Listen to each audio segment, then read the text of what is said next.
I'm not going to be making a video that is the last two lines of every scene in Game of Thrones again. I just don't have time for that. It was great fun to make, but yeah, it was a hugely time-consuming process.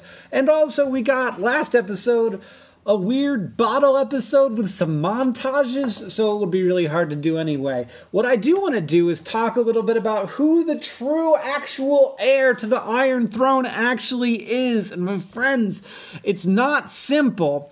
And anybody who tells you different, including yours truly, in the past, is wrong. So, first thing we're going to discount is that any Baratheon heir has a claim to the Iron Throne.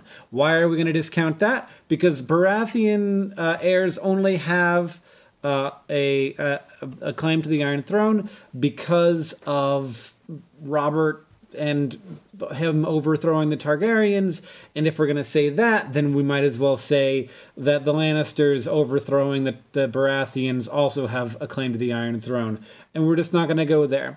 Ultimately, what this is about, and you'll hear people say that it doesn't matter, all that matters is that you got the biggest dragons and you got the biggest armies, is, yes, that's actually the case. For clarity, kings rule by right of, strength, but they also rule through the sort of ultimately the people being ruled agreeing that the system is correct. And in this situation we're going to be discussing right now, we are talking about the people of Westeros and what story is going to sell them on a king or queen most effectively.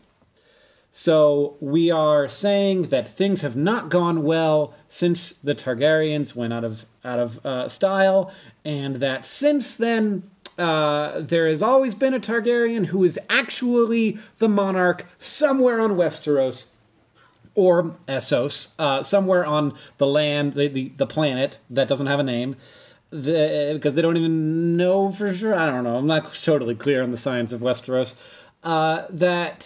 So there's some Targaryen somewhere who is the monarch, and has been the whole time. Now this can be taken several different ways, and it ends in there being several different, well, really just two, potential monarchs. So, way number one, if you take direct line of succession, then you have the Mad King, who was king when Robert came in and everybody got killed. Jaime killed him. Then you have his first born son, and that is Rhaegar. And then Rhaegar would then be the person who would inherit the throne. And so he was the heir, and then from there it passes to his child. It does not pass to his brother or sister. It passes to his child. The thing is that both of Rhaegar's children were killed.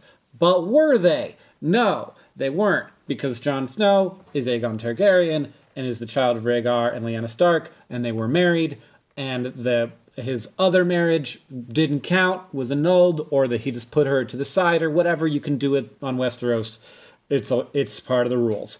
And so, direct line, you have Mad King, Rhaegar, Aegon, Jon Snow. That is the inheritance. So that's the simple thing that you can say. The more complicated reality of this situation is that Viserys was crowned king. This is Daenerys' brother. And this happened when no one knew that Aegon Targaryen existed. People did not know that Jon Snow was a Targaryen, and so Viserys was crowned. In my opinion, and this is what I'm realizing, that Daenerys is right about this, that, not just my opinion, according to the rules of Targaryen succession, I know that this is very nerdy, but but I'm allowed to be into what I'm into. According to the rules of Targaryen succession, it does not matter what the actual, what the rules are. So there's rules, and then there's the other rule, which is whatever the king does, that's it. Whatever happens, happens.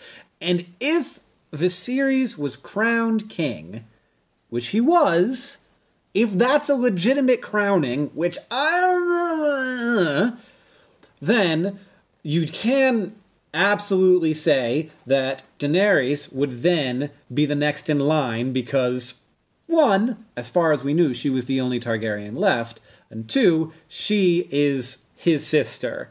And it would not go, I'm going to get there, don't worry, people who are about to get mad at me, it would not go to her nephew. It would go to the sibling.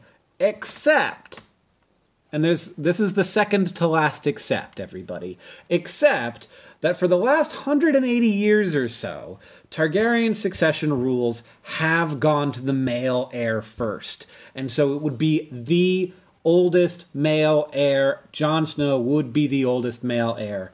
And so even in this situation, where we are considering Viserys crowning as he was actually king of Westeros, even though he wasn't in Westeros, even though nobody was treating him like the king of Westeros, if that crowning took place and then Daenerys inherited the crown from him, she would be the queen, except for this thing where any male heir would win out over her, would reign out. Now, so we've got these two different situations, and in both. So in my situation, I'm like, Viserys doesn't count. It goes just like, let's just do the natural thing, and let's pretend that this other crowning didn't happen, because that's too confusing. Let's just follow the line of succession and say all this business over here that happened in Essos, like, I don't care. It's just we're going from the Mad King to Rhaegar to Jon Snow. It's firstborn to firstborn. Well, not firstborn, but last living child of Rhaegar Targaryen.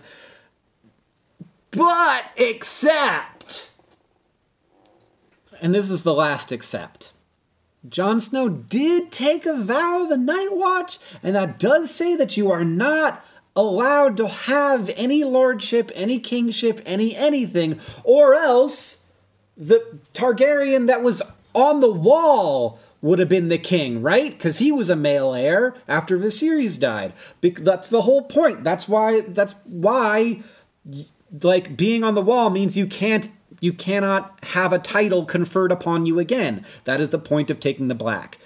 Jon Snow did that. He took that vow. Now, of course, he broke that vow immediately in like 13 different ways.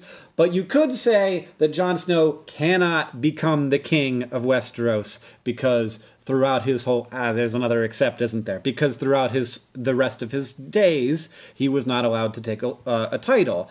Except that he did die, so there is that. Maybe that washes the slate clean. Does it wash the slate clean? That's going to be up to them to decide. So basically what we're finding is that we have done a masterful job of setting this up to be complicated and unclear. But in this episode, when Daenerys put that accent in episode 2, when Daenerys put that accent on male heir, and I got mad about it on Twitter, and also I got mad about it earlier on my last video before she even said that, because I've always seen this as just a direct line of succession thing, but there is a Targaryen rule that it should go to to men first, even though that hasn't been a thing for their entire line, but it has been for the last 180 years or so. Then, like, yes, it does matter what his gender is, which is BS, though I will say that there's been lots of times where women have had claims to the Iron Throne, despite the fact that there were other male Targaryens alive. So, like, it's set up to be messy, and ultimately it, in the past, has been whatever the king said it was going to be, but in this case, there is no king saying what it's going to be, because as far as anybody can tell, Cersei Lannister is the queen of Westeros. Like, no, obviously not. It's Dany, and let's just like live with that reality. And it's not like the Targaryens have never co-ruled before. They did it all the time, and they did it mostly with, brother and sister who also happen to be married, because that's cool. No worries about that. Everybody's all upset about Jon and Dany being cousins, and I'm like, come on, it's Targaryens. You're lucky they're not brother and sister. Like, Charles Darwin married his cousin. It's not that weird historically to marry your cousin. Now, I'm not saying this is something that I'm in favor of. Please do not take me out of context and say that I'm like pro-cousin marriage. I'm not. I'm just saying that historically it's not that weird, and especially in Game of Thrones land and in Targaryen land, it's not that weird to have people who are related to each other doing the dating. But ultimately, I would not be surprised if we're set up for a co-rulership here, because I think that they'd be a good co-rulership. Like, it makes sense. You got, like, Dany, who's very experienced at being a queen, and Jon, who is very good at being, like, thoughtful and careful and, like ultimately, like, working really hard to try and figure out what the right thing to do is in any given moment. I think that's a good setup. And if Sansa wants to come in as well, absolutely. 3-way rulership.